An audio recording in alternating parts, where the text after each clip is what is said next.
Welcome to the Core Women Podcast, the place for women entrepreneurs, authors, and self-starters looking to build community and gain valuable insights through expert interviews with women at the top of their game. Join your host, podcaster, producer, expert coach, entrepreneur, and author, Dr. Summer Watson, as she aims to inspire and empower you through these candid conversations. Lean in and embrace the journey. It's time to start the show. Here's your host, Dr. Summer Watson. Today on the show, I'd like to welcome Kate Eckman, who is the author of The Full Spirit Workout, a Columbia University certified executive leadership coach, broadcast journalist, and TV personality. She is a well-known communications, performance, and mindfulness expert, accomplished entrepreneur, and elite athlete who supports leaders with the tools, methods, and the energetic boost they need to excel. Kate's work is rooted in neuroscience, positive psychology, and whole person coaching techniques. She is passionate about mindfulness practices for both brain and body health, and is a meditation teacher and course creator for Insight Timer, the world's #1 ranked free meditation app. We have so much to talk about, Kate, so let's jump right into this. Thank you so much for having me. It's my joy to be here. Absolutely. So, Kate, I'm so excited to speak with you today about your journey, your new book, and how your passions align with your values. Please give us a glimpse into your past and how your journey developed into what it is today. I think that my life as an athlete shaped everything because I was a competitive swimmer for 17 years. And that is a sport that is all about discipline and dedication and hard work and being a good teammate. And so I knew how hard I had to train my physical muscles to compete at a high level for so many years. And as I went about my life, I had a very forward-facing career as a TV person and professional model and in the rat race in New York City. And I struggled like I think everybody. And I think it's so important that we are all a little more candid about our struggles. And I'm seeing a lot of people pretending that, oh, I've got it all together. And I think I recognize that because I was one of those people. I'm like, oh yeah, and I could present that polished, put together package to the world. But behind the scenes, there is a bit more of a mess and we're all just trying to keep it together. And I think the more that we can be honest about that, the better. And so I had 2 massive wake-up calls, losing 2 loved ones to suicide in 1 year. And besides dealing with the grief of that, I had to really get clear about who I was and how I was choosing to live my life. And I was choosing to live my life placing all of my worth outside of myself, what I look like, how much money I make, all the shiny objects, social media status, and all of those things that society says we have to be worthy of anything. And it was just an unsustainable lifestyle. And I didn't want to go down a dark path that these 2 very successful friends of mine went. And so that was really the beginning of the Full Spirit Workout. In the book, I think this Full Spirit Workout started when I was 4 years old at the swim club and hearing the swim coach say something to my mom that translated into a very limiting core belief for me. So, when I wrote the book, I went back to my origin story, which I invite everyone to do, because we carry around these limiting beliefs. And it's like, where does that even come from? And usually it's childhood, some lie that we hear, someone says something about us, and then we go about our lives collecting evidence for why that lie is truth, rather than collecting evidence for the compliments or the truth that we are good enough because we are, or we are so powerful and can do whatever we decide is important enough. So I knew there was a better way of life. I was determined to find that. And that's what all of this research and the hardcore spiritual practices and really just the life experience and street credibility came about, because I wanted to train my attitudinal muscles and get really strong and fit and optimistic and resilient on the inside, so that I had the confidence to not just perform for 10 minutes, at a Zoom meeting or at a conference or on TV, but to have that confidence that could weather any storm. And what a great time to develop that confidence when we're in this upside down world. Oh, absolutely. And just speaking to so many people every day, I do recognize that this is a time of reflection and transformation if we take that opportunity to make it such. So your book, it begins the Full Spirit Workout with a very impacting story. and the overwhelm that overcame you as you walked down a very busy New York City street. Would you like to give the listeners just a glimpse into, and you already have just a touch, but a bit more into what happened that day? Yeah. Ooh. I think because I'm down the street from there right now, but this was 6 weeks after I had lost the love of my life to suicide. And it was, a year after another dear friend took his life. And I was exhausted, but not giving myself the proper rest and self-care to really manage the magnitude of what I was experiencing. If you need to take a break, a minute. I'm okay. I think I'm just emotional because I've left New York City for a few months and now I'm back. And there's a lot of emotions going on with everything, yeah. But I think this is okay. And I think it's important to let your listeners know that it's okay to show emotion. And felt great to show emotion because it meant you cared and you loved someone and it was painful.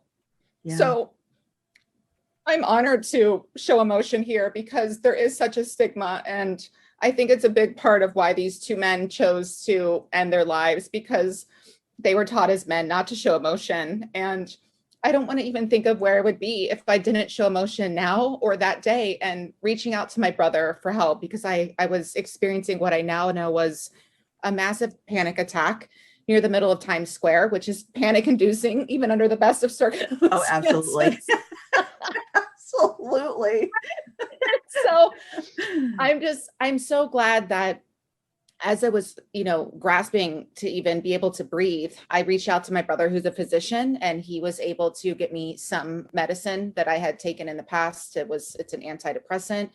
And, I found myself at the Duane Reade on the corner of 34th Street and 8th Avenue across from very congested Penn Station area, contemplating taking this bottle of pills, not because I wanted to hurt myself, but I was just in so much pain and I wanted it to go away, whatever that took. And I was clearly out of my mind. And what's scary about that is like all it takes is a moment of forgetting who we are to make a really bad decision or to end our lives. And that really shook me to my core, and it really scared me. And it was just the wake up call is such a understatement and really doesn't even justify it. But I think a lot of people have experienced a dark moment like that, whether it's losing a loved one or losing a job or losing all their money or whatever it is. I think especially this past year, it's indicated in the statistics and suicide being the leading cause of death. So, you never grow up and think I'm going to speak publicly about mental health and suicide prevention, but I'm honored to do this work. It's a life assignment that I've taken on, and it's hard. It's heartbreaking, but we got to stop pretending that mental health issues aren't a big deal. And we got to start talking about this and taking care of one another and normalizing it more. And so I'm happy to be the face of that and start getting more real with ourselves about what's really going on within us at our core, and then take the proper steps. And that's why it was so important for me not to just to talk about this, but give people the tools and resources and exercises, because our society just tells us what's wrong with us and you suck, or you should be better, or suck it up, or let it go. And I find that so dismissive and harmful. So I just wanted to, while I'm being vulnerable and candid, also give people practical tools that have worked for me. And I think this is good too, that I'm so emotional, because I think you can even have a long stretch, maybe even years, you're feeling really good. And then we all know you get triggered, you see something, you hear a song, you miss the person. So that's okay. That's actually like, it's appropriate that you're sad and emotional. Oh, absolutely. And we do not need to apologize for it. We are human. And as humans, we show a range of emotions. And what we've been conditioned to do is hide them, put them aside, ignore them. And that's what we've been told. We'll get past it. It's okay. We'll shut the door. It's fine. It's fine. And when you do that and you layer that and you layer that, then all of a sudden you've got this internalized turmoil. And so it'll come out. It'll come out on a New York City street. It'll come out at some point. So it's best to experience it, embrace it, work through it. So important. And you touched on so many important things here that we do get triggered. So if we do bottle up and hide it and then, squash it down, something's going to trigger it eventually. And we have those moments where we just kind of like fall apart and the day gets darker. And that's why I constantly speak about invisible wounds, the symptoms of, right? And yet they're not. There are symptoms that we can absolutely identify. And by calling them such, I think we're giving a pass to not recognizing them. Yeah. And invisible wounds. What a phrase. Yeah. right. And so they do that all the time with military. Oh, these are invisible wounds. These are invisible wounds. But yet, in regards to veterans coming back with PTSD or whatever the case may be, and so the depression and the angst and all of that, and yet they're not so invisible. If we educate more and talk more openly, we get rid of the stigma and we start recognizing more of the symptoms. And then we are also able to ask, what's going on? How are you feeling? Yeah. And when you talk about it, as you know, it loosens its grip on you. Even right now, I'm like, okay, great. And, good job. And tell yourself, good job talking about the hard thing, doing the hard thing, working through it, talking about it. Because even right now, I just feel much lighter. I feel free.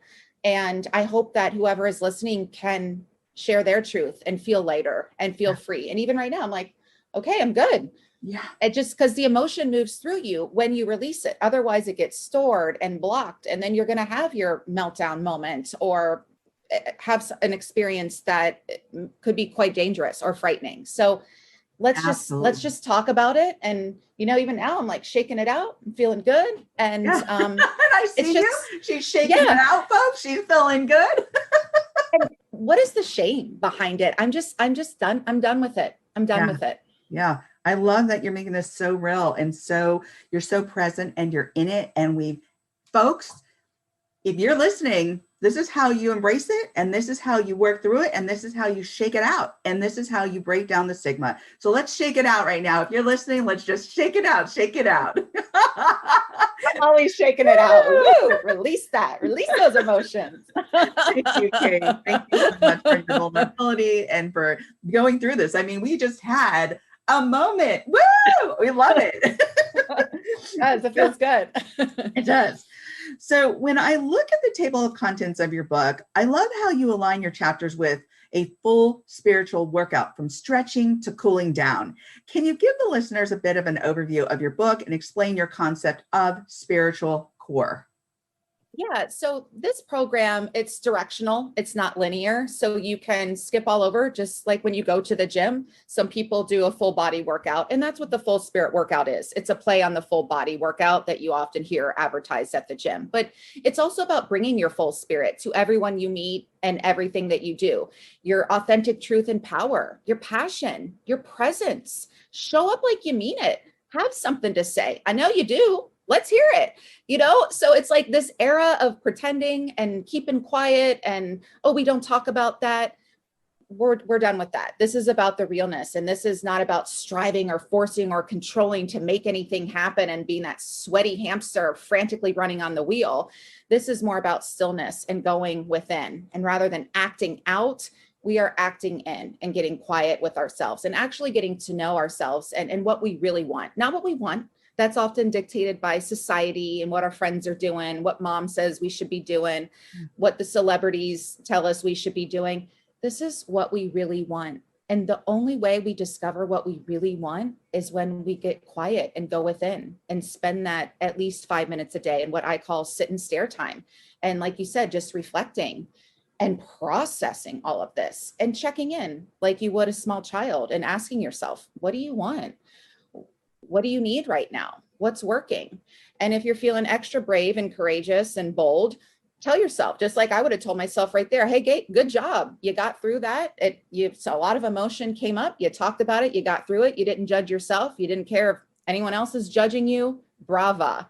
So I think with the spiritual fitness, it really is developing that strong spiritual core, like I talked about, where it's building that inner confidence that's based on our internal worth, not the externals. And then the good news about that is, well, it can be very challenging and you may experience some resistance, just like you would before a physical workout.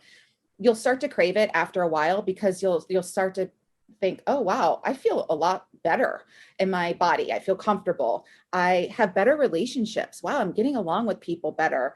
I don't have to try so hard. I'm getting the emails, and these opportunities and experiences are chasing me. So you'll start to actually want to do the exercises, but have fun with it. Of course, I wanted to make it fun. It's in the subtitle because, I mean, let's face it, I'm fun now. I consider myself a fun person, because I just know for myself, if something, you know, this, whatever it is, if it's daunting or boring or heavy, you're not going to want to do it. And that's why the reviews and the people I've heard from, they tell me I can't put this book down because I did it in such a conversational way. This is just like having a conversation with your best friend and really getting to the heart of the matter. Yeah, I really enjoyed it. There's so much I appreciate about this book and the process that you went through personally to support the development of it. I love the line on page 8 where you write, "I'm now able to live in faith rather than fear." We have been conditioned, as you touched on, over the years by caretakers, parents, clergy, media, to believe certain things about ourselves. However, you had a pivotal point or an awakening, how you wanted that to take a turn, how you wanted to understand that versus continuing to adopt the values of others. You were aware that conditioning was one of the precipitating factors for overwhelm, depression, anxiety, and going back to that line, fear. As such, you changed the direction of your course. What are 3 key points in your book that you would want somebody to take away and practice in their everyday life to help with building their faith? Wow. I think first of all, you have to be willing to build your faith. And that sounds so simple, right? But there's a spiritual principle that says our good intentions are not enough. Our willingness is everything. You have to be willing to show up when you don't feel like it. Show up when you feel like you don't look the part, you're not good enough, they've got the cuter, better, whatever thing. Who am I to do this? Just be willing to show up. And then it's no longer a question of, well, who am I to do this? Or can I do this? It's like, well, I just did it. And I talk about that in dance class. I'm a horrible dancer. I go to dance class. It builds my confidence, not because I'm the best in the class, not because anyone is impressed by my dancing, not because I can move like J-Lo or Usher. I am willing to show up and suck and not be great. But what's great about that is my inner perfectionist takes a freaking seat, because there's no giving a perfect performance, no such thing. In dance class, I'm there to simply move the emotion and shake my hair and not have it look so perfect and just be in touch with my body. And then that becomes the perfect performance. So be willing to show up even when it's hard. Have the difficult conversation, even though it's scary. Leave the relationship, whatever it is. Just say, "Dear God, I am willing." Or, you know, those times you want to judge yourself or others. Ooh, whoa. So the awareness, wow, I am really judging myself right now, but I'm willing not to. Or in fear, wow, I'm really freaking out right now. I'm willing to choose peace or love instead. Who can I reach out to for support? So willingness first and foremost. That sit and stare time that I talked about, so vital.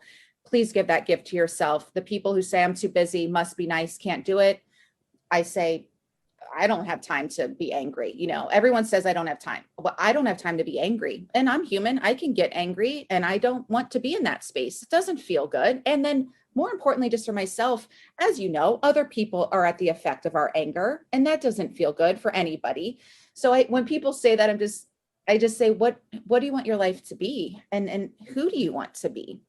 I think another powerful tool in terms of surrender and building your trust muscle is to be okay if something happens and okay if it doesn't. That's a quote that I put on Instagram, and it went viral because I think it is that message of relief that you put in your best work and you are open to the best thing in the world happening to you. And you're also open to rejection or failure or people not liking you. But what's great about that is you did it. You showed up in a big way. You went for it. And if you don't get this thing, you're going to get that thing. And that thing is going to be even better, not just for you, but for the collective in terms of your purpose and what you're here to do. So building that trust muscle.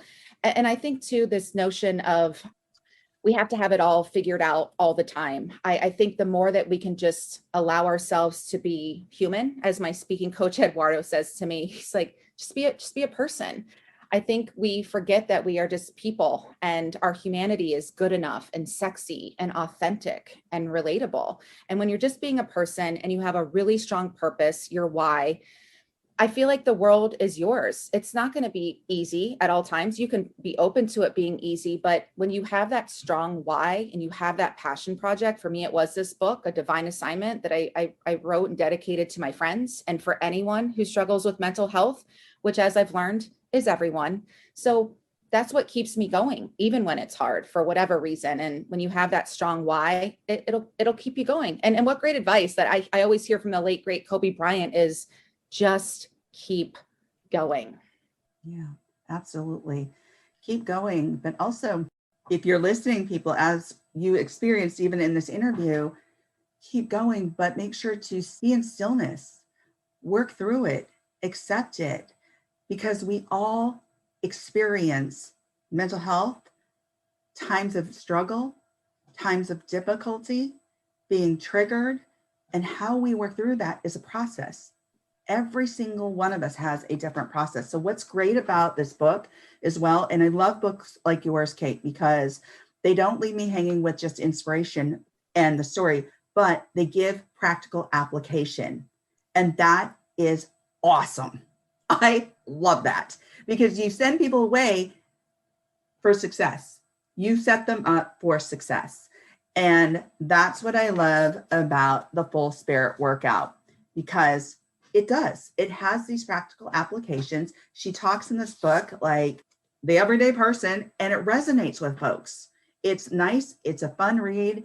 It's fluid, and it's got practical applications. So thank you for writing it. Thank you for taking the time to invest in it. And I know, as being an author myself, there's iteration after iteration after iteration because we want to make sure that we're offering something of value, and you have. Thank you so much. Yes. That was my intention. Oh, it is a wonderful book. You have your story, and like you said, you're real. And I think that just resonates with people. When I see posts and they're perfect, that's great. I'm not bagging on that. But when I also see people just being out there and real, we all have, and we forget that we just need to tap into who we are.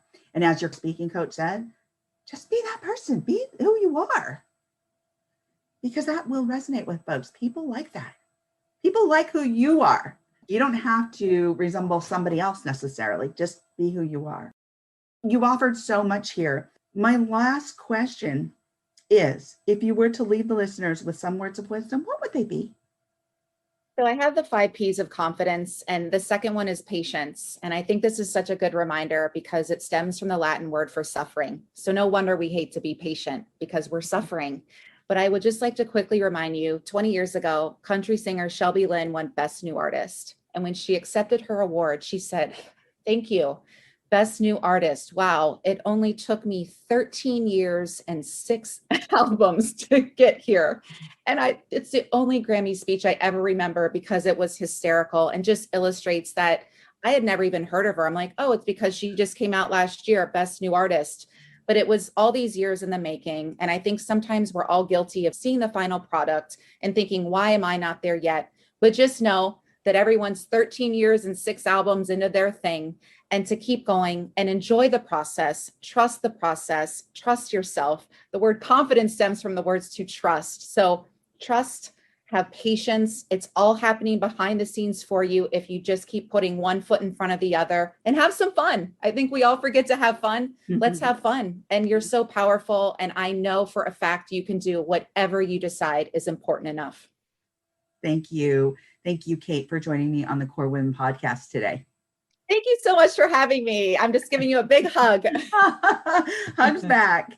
If you would like to connect with Kate Eckman, you can find her at www.kateeckman.tv, on Facebook at kateeckman.tv, and Twitter, Instagram, and LinkedIn at Kate Eckman. You can find her book on her publisher's page at www.newworldlibrary.com, as well as most online retailers such as Amazon, Barnes & Noble, and Target. Thank you for joining us on the Core Women Podcast with Dr. Summer Watson. We're so glad you're here and would love to connect more with you. Find us on Instagram, Facebook, and YouTube at Core Women, and on Twitter at Core Women 1. For more about Core Women and Dr. Watson, visit corewomen.com. Want more support and resources for amazing women like you? Great! Join Dr. Watson and Jen Fontanilla at the Life, Love, and Money Collective, a Core Women production that aids in understanding the key traits that might be getting in the way of living a life that you are absolutely passionate about. Connect with Summer and Jen and find out more at thelifeloveandmoney.com.